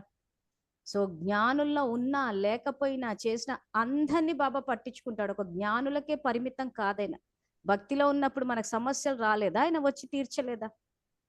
భక్తి మార్గంలో ఉన్న భక్తులకు సమస్యలు వస్తే రాలేదా, వాళ్ళ ద్వారా ఆయన ప్రత్యక్షం అవ్వలేదా? సో ప్రతి నిమిషం ఆయన అందరినీ కాపాడుకుంటూనే ఉంటాడు. ఒక జ్ఞానులకే చేస్తాడు, ప్లస్ జ్ఞానులు పెడితేనే తింటాడు. ఫస్ట్ ఆఫ్ ఆల్ ఆయన తినడానికి రాలేదు, ఇక్కడ అందరికి స్పష్టత వచ్చాలి. ఆయన వచ్చి ధర్మస్థాపనకి ఎవరు మాట్లాడు గణపతి అన్నయ్య మాట్లాడుతున్నా. చెప్పండి. సాకర్ బాబా టైంలో రమేష్ భాయ్, జగదీష్ భాయ్ అవ్యక్తమైన వాళ్ళ తర్వాత దేహాన్ని మద్రాస్ బాంబే నుంచి మధువన్ తీసుకుంటానా అంటే వద్దన్నారు బాబా గారు. అవును తెలుసు. అసలు అంటే వాళ్ళ ఇద్దరి యొక్క స్మృతి దివసాలు కూడా ధరిపించలేదు వాళ్ళు. ఆ టైంలో ఆయన ఉండగా ఎవరివి స్మృతి దివసం ధరిపించడం కానీ ఫోటో పెట్టడం కానీ యాక్సెప్ట్ చేసేవారు కాదక్కయ్య. అవును. అది కానీ మరి వీళ్ళందరికీ అన్ని తెలిసినా స్మృతి దివసాలు చేస్తున్నారు. అది అంటే మనకి వాళ్ళిద్దరి యొక్క చరిత్ర వాళ్ళు చనిపోయినప్పుడు తర్వాత చెయ్యలేదు అనేటువంటి విషయం అందరికీ తెలుసు. బ్రహ్మబాబా సాకారంలో ఉన్నప్పుడు ఎవ్వరు శరీరం వదిలినా ఆయన సమాధి కట్టలేదండి. ఫస్ట్ సమాధి ఎవరికి కట్టారు? బ్రహ్మబాబాకి కట్టారు. ఎవరు కట్టారు? ఈ ప్రకాశ్మణి దాది అండ్ బ్యాచ్. ఎందుకు కట్టారు ఇప్పుడు మీరు చెప్పాలి నాకు. అది వాళ్ళ ఆలోచనలు. సరే డీవియేషన్. సో డీవియేషన్ అయ్యారు అని అంటే అక్కడ ఏ పాఠంలో ఫెయిల్ అయ్యారు? అంతే అది ఆత్మాన్న మొదటి పాఠం, ఒకటి పాఠము. అంతే మొదటిది చివరిది అదే. అదే. సో ఏ మతానికి పునాది పడింది? అంతే కదా. నెక్స్ట్ ఏ క్వశ్చన్? నా క్వశ్చన్ ఏంటి ఇప్పుడు బ్రహ్మబాబా శరీరాన్ని తీసుకెళ్లి అక్కడ పూడ్చి పెట్టేసి ఒక సమాధి కట్టేశారు. సమాధికి పూజలు చేయడం మొదలు పెట్టారు. ఏ మతానికి పునాది పడింది? ఏ ధర్మానికి పునాది పడింది? వేరే మతాలకి పునాది పడింది. అదే ఏ మతము? సమాధి అంటే మరి వీళ్ళదే కదా. క్రీస్తుగా ముస్లిమ్స్ ముస్లిం ఇస్లాం మతము దర్గాలు చేసేది వాళ్ళే. ఇస్లాం మతానికి పడింది. ఇస్లాం మతంలోనే పెద్ద పెద్ద దర్గాలు కట్టారు. సమాధులకి పూజ అక్కడ జరుగుతుంది. ఫస్ట్ ఎన్నో ధర్మాల్లో పేరొందిన ధర్మం ఇస్లాం ధర్మానికి పునాది ఎవరు వేశారు? ఈ ప్రకాశ్మణి దాది అండ్ బ్యాచ్ వేశారు. సో అన్ని అక్కడి నుంచి ఏమైపోయింది, ఇంకా ద్వాపర కలియుగాలు షూటింగ్ స్టార్ట్ అయిపోయింది. సో మరి అప్పుడు అలాంటిది మరి ఇస్లాం మతానికి పునాది పడింది అని అంటే మనం వెళ్ళి ఇప్పుడు ఆ సమాధులు కట్టడానికి వాటికి వెళ్ళి సమయాన్ని ధనాన్ని ఇస్తే వాటికి బాబా మరి సత్యుగి ప్రాప్తి ఇస్తారా? ఇవ్వరా? ఇవ్వరు. ఇది కర్మ ఫిలాసఫీ, కర్మల యొక్క గుహ్య గతి. ఇది మీరు అర్థం చేసుకుని దీనికి తగ్గట్టు పురుషార్థాలు చేసుకుంటూ పోవాలి. ఇది. సో చూడండి, ఏదైనా సంఘటన జరుగుతుందంటే స్టార్టింగ్ పాయింట్ లో బాబా ఉన్నారా? సో బాబా ఉండి బాబా ఇప్పుడు వీళ్ళు ఏవైతే బ్రహ్మ భోజనాలు అంటున్నారో నిజంగా స్మృతిలో ఉండి చేస్తే మాత్రం 100% ఇప్పుడు ఇలాంటివి జరిగినప్పుడు పెట్టేస్తారు భోగులు బ్రహ్మ భోజనాలు. బ్రహ్మ భోజనాలు అంట అని చెప్పేసి పాపం వాళ్ళు ఎన్నిసార్లు క్లాసులకు రమ్మంటే రారు, కానీ భోగులు బ్రహ్మ భోజనాలు పెడితే మాత్రం విపరీతంగా జనాలు వచ్చేస్తారు. సో వాళ్ళని కూడా అన్నికి లేదు, వీళ్ళు కూడా ఎందుకు ఆ రకంగా భోజనాలు పెడితే వెళ్తాం అంటున్నారు. సో రికార్డ్ అవుతుంది. ఏం రికార్డ్ అవుతుంది? ప్రజాస్వామ్యం రికార్డ్ అవుతుంది. ఈరోజు రాజకీయ నాయకులు బిర్యానీ బీర్ ప్యాకెట్ అంటే జనం వచ్చేస్తారు. ఎందుకో అంతే. ఇంకా ఎక్కడికంటే అక్కడ ఏదన్నా ఇస్తున్నారంటే వెళ్ళిపోతారు. సో ఇలాంటి తప్పుడు పద్ధతులన్నిటికీ అసలు ఒక విద్యాలయంలో ప్రాముఖ్యత ఇవ్వాల్సింది చదువుకి. మనం వెళ్ళామంటే చదువుకున్నామా అన్నదే ఇక్కడ మనం మెయిన్ అజెండా అయిపోయి ఉండాలి. సో చదువన్న అజెండా పక్కన పెట్టేసి అది తప్పితే అన్ని జరుగుతున్నాయి. ప్లస్ మీ నుంచి అవ్యక్త మూల్యాలు చదవాలి అని చెప్పేస్తే అవి చదవద్దు. అవి ఉమ్, చదివితే వేరే మార్గాల్లోకి వెళ్ళిపోతారు అన్నారు.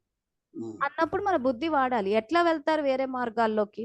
ఉమ్, మేము మౌంట్ అబూకి వచ్చినప్పుడు చెప్పిన మురళీలు ఇవే కదా మరి. అవును. ఈ రోజు అవ్యక్త మురళీలు చదివితే మీరు శంకర్ పార్టీ వాళ్ళు వేరేది అంటే శంకర్ పార్టీని ఎందుకు ప్రత్యక్షం చేస్తున్నాము? నాకు అసలు ఆ అసలు మాట విన్నాక ఇస్లాం నాకే దాని గురించి తెలియదు. నాకు ఎప్పుడు అసలు అడగలేదు కూడా ఇస్లాం అనవసరం అని. నాకు అసలు వాటి విషయం అవగాహన. తెలుసుకోవాలి అన్నయ్య, తెలుసుకోవాలి. కొన్ని తెలిసి పెట్టుకోవాలి. ఆ, తెలుసుకోకపోతే మోసపోతారు మీరు. ఆ, మంచి ఏదో తెలుసుకోవాలి, చెడేదో తెలుసుకోవాలి. అదే అంటే ఆ ఏది శంకర పార్టీ అనే తెలుసుకోక పదం విన్నాం కానీ నేను ఇంకా వదిలేసాను, అందుకే పట్టించుకోలేదు. చెప్తున్నాను నేను. ఆ, ఎందుకంటే తెలుసుకుని ఉంటే మోసపోకుండా ఉంటారు. ఉమ్, రేపు ఖండించాల్సిన పరిస్థితి కూడా ఉంది. రేపు కాదు, ఇంకా ఈ రోజు నుంచే మొదలు పెట్టాలి విషయం. బాబా జ్ఞానం ఇది బాబా జ్ఞానంగా బయటికి రావాలి. కానీ ఎవరైనా అందరూ జాగ్రత్తగా వినండి. బాబా జ్ఞానం బయటికి రావాలి, బాబా ప్రత్యక్షం అవ్వాలి. ఇంకా ఇప్పటి నుంచి ఏ సెంట్రక్కయ్య అన్న అవ్యక్త మూలిలు చదివితే మీరు వేరే మార్గాల్లోకి వెళ్ళిపోతారు, ఇది శంకర్ పార్టీ అని అంటే ఒకటే మాట అడగండి. మేము ఇదే మురళి మౌంట్ అబూలో విన్నప్పుడు బాబా మురళి వింటే వేరే మార్గాల్లోకి ఎలా వెళ్తారు? ఉమ్, మరి ఆ, మీరు ఇప్పుడు ఆయన బ్రహ్మబాబా వెళ్ళిపోగానే మీరు అక్కడ ఒక దర్గా కట్టేశారు ఆయనకి అని అంటే ఇస్లాం మతానికి పునాదేసింది మీరే కదా. ఆ, ఆ, మరి మీరు కదా వేరే మార్గాల్లోకి వెళ్ళింది, మీరు కదా వ్యర్థ చక్రాల్లోకి వెళ్ళింది. ఉమ్, సో ఏ మౌంట్ అబూకి అయితే మీరు మమ్మల్ని తీసుకెళ్లి వినిపించారో అదే మురళి ఇప్పుడు మేము చదివినప్పుడు అది ఉమ్, తప్పెలా అవుతుంది? ఉమ్, మనము నోరు విప్పనంత వరకు బాబా ప్రత్యక్షం అవరు. ఆ, ఉమ్, తప్పు జరిగేటప్పుడు అందుకే జూమ్ లో నోరు విప్పండి విప్పండి అని చెప్తున్నారు. ఈరోజు వాచాని వాడండి. ఉమ్, ఉమ్, బాబా జ్ఞానాన్ని ఎవరికో ఆపాదించడానికి లేదు, అది చదివితే ఎవరో అనుకోవడానికి లేదు. ఈ ఉమ్, మురళీలు చదివేస్తే ఆ పార్టీ వాళ్ళంటే కాదు. నోరిప్పి అడగండి, ఎట్లా వేరే పార్టీలు అవుతారు? ఉమ్, ఎందుకు ఆ రకంగా బాబా జ్ఞానాన్ని బయటికి రాకుండా భయపెట్టేస్తున్నారు? సో ఉమ్, ఈ మాత్రం అందరూ మాట్లాడగలిగినా కానీ ఈ జ్ఞానం ఏదైతే ఉందో రివైజ్డ్ ఉమ్, కోర్స్ మురళిలో ఈ జ్ఞానం ఉన్నది ఉన్నట్టు బయటకు వచ్చేస్తుంది. చదివే ఉమ్, ధైర్యం అందరికి వస్తుంది. ఆ, వాళ్ళు ఆ, అలా అనగానే మీరు వణికిపోతుంటే మీరు ఒక్క మాట అడగలేరా? ఎందుకు శంకర్ పార్టీని ప్రత్యక్షం చేస్తున్నారు మీరు? ఉమ్, మేము మౌంట్ అబూకి వచ్చినప్పుడు మరి ఈ మురళియే కదా మీరు వినిపించింది అనేసి అడగలేరా ఒక్క మాట కూడా? మనకి ఏమీ సంబంధం లేదన్నట్టు అలా కూర్చుని అలా ఉమ్, అధర్మం పెరిగిపోతూ కూర్చుని మేము బాబా సేవ చేస్తున్నాం, బాబా సేవ చేస్తున్నాం అంటే ఉమ్, ఎక్కడ ఆయన జ్ఞానం బయటికి రావట్లేదు. ఆయన జ్ఞానాన్ని ఆయన ఆయన జ్ఞానం చదువుకుంటే వేరే మార్గాల్లోకి వెళ్ళిపోతారంట. ఎట్లా నమ్మాం ఇవన్నీ మనము? ఉమ్, చెప్పండి. అవును, అందుకే అవును. పుస్తకాలు తీసి చూడండి చూడండి అంటున్నాను. ఉమ్, ఉమ్, మరి ఈ రోజు అవ్యక్త మురళీలు అర్థం కావు అని అంటే ఎందుకు అర్థం కావు? తండ్రి భాష ఇదంతా తెలుగే కదా. ఏమన్నా కొన్ని ఆ రకంగా ఇచ్చేసినప్పుడు కొంచెం ఆయన అడిగితే చెప్పేస్తాడు. ఉమ్, సో కాబట్టి విద్యార్థులు ఇప్పటికన్నా మీ జ్ఞాన నేత్రాన్ని ఓపెన్ చేయాలి. ఇలాంటివి బాబా జ్ఞానం ఇది కాదు అంటే బాబా జ్ఞానం చదివితే వేరే మార్గాల్లోకి వెళ్ళిపోతారన్న ఈ తప్పుడు ప్రచారాన్ని కూడా మీరు విని సైలెంట్ అయిపోయారు అని అంటే ఆ ఆ, అధర్మంలో మీరు భాగస్తులు. ఉమ్, ఉమ్, మళ్ళీ నాకు నేను ఎవరిని పట్టించుకోను, చెయ్యను, పెట్టను, మళ్ళీ నాకు చదువు రాలేదు, మళ్ళీ మా వాళ్ళు నన్ను చదివించలేదు అని చెప్పి ఇవన్నీ వస్తున్నాయి అంటే ఎందుకంటే మీరు చదువు శ్రద్ధ ఇవ్వలేదు, చదువుకు అవమానం జరుగుతుంటే చూస్తూ కూర్చున్నారు మీరు. ఉమ్, ఉమ్, అంతే కదా. మరి ఏం అవును. భాగ్యం తయారవుతుంది?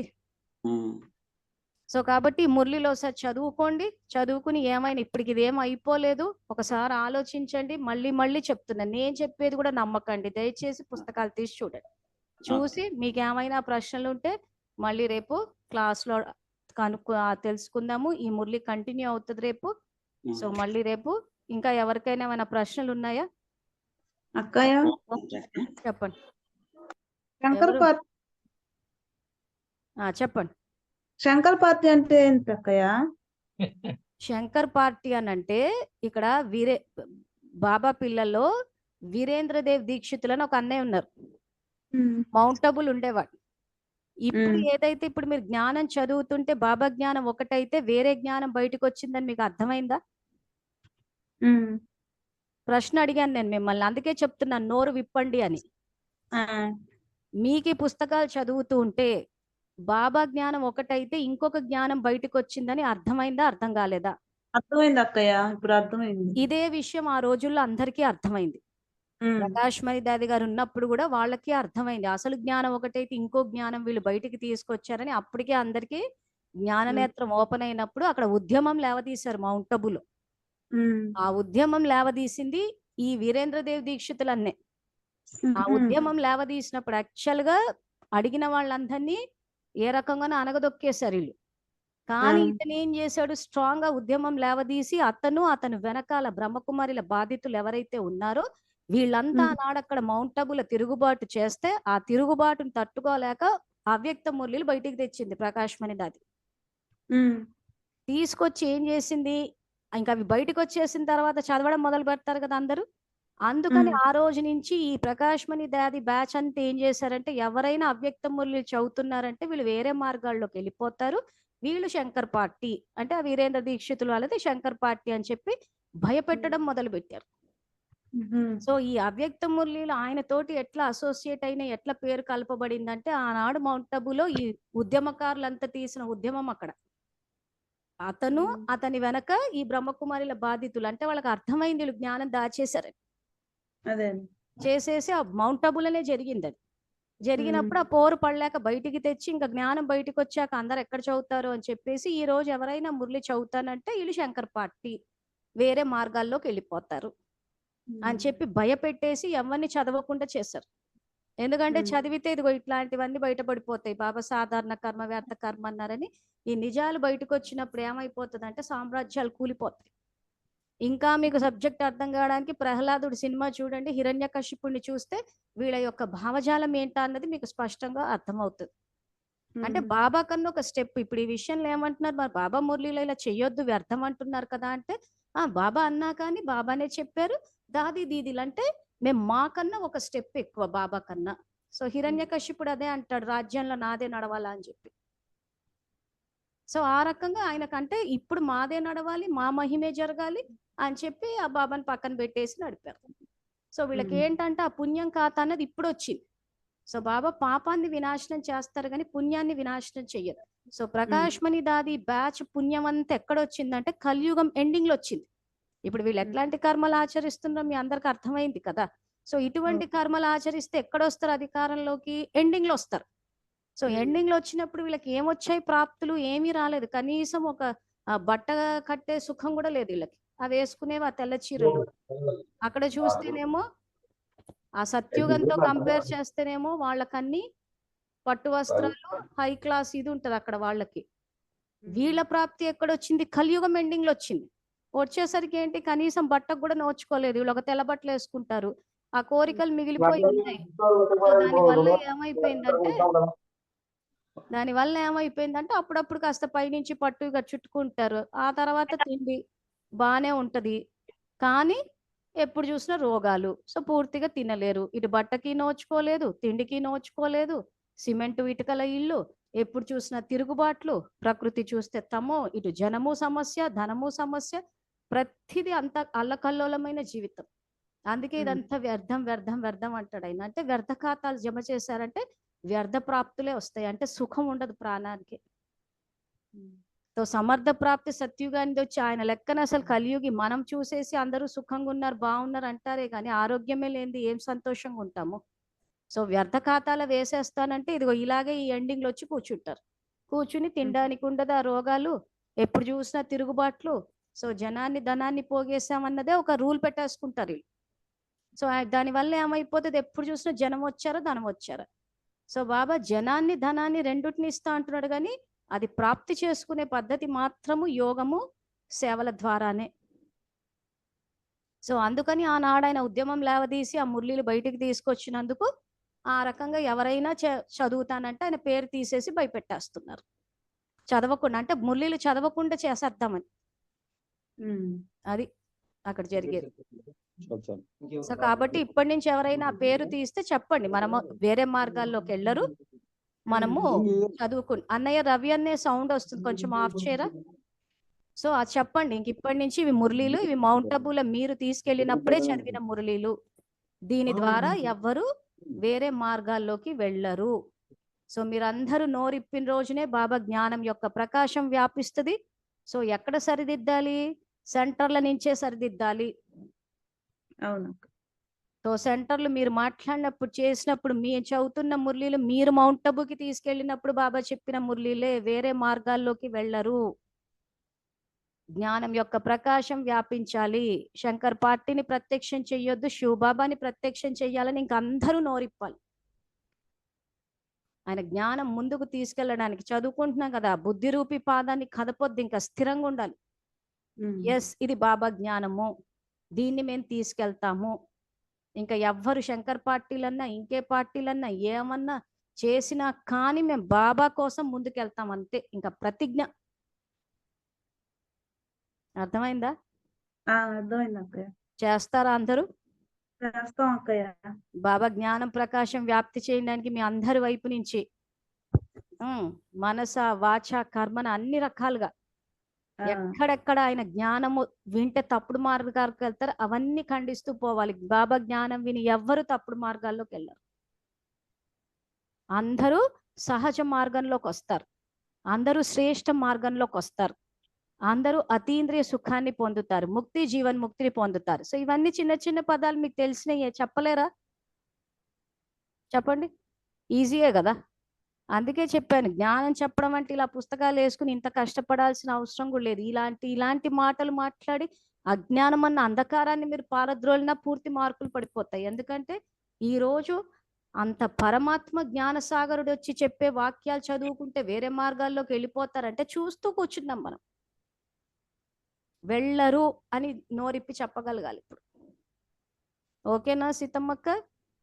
ఓకేనక్కయ్య, చేస్తాం. ఆంధ్ర నుంచి అంధకారం పోతదంటే ఇంకా మీరే మరి అక్కడి నుంచి అంధకారాన్ని అంతా తీయాలి. ఉద్యమం మీరు ఇక్కడి నుంచి స్టార్ట్ చేయాలి. ఇంకా అది చేసిన రోజునే బాబా ప్రత్యక్షత అన్నది జరుగుతుంది. జ్ఞానం చాలా అవసరం మనకి ఇప్పుడు. ఓకేనా? సరే, మళ్ళీ రేపు 3 గంటలకు కలుసుకుందాము. అంతవరకు థ్యాంక్ యూ. ఓం శాంతి. ఓం శాంతి అక్క.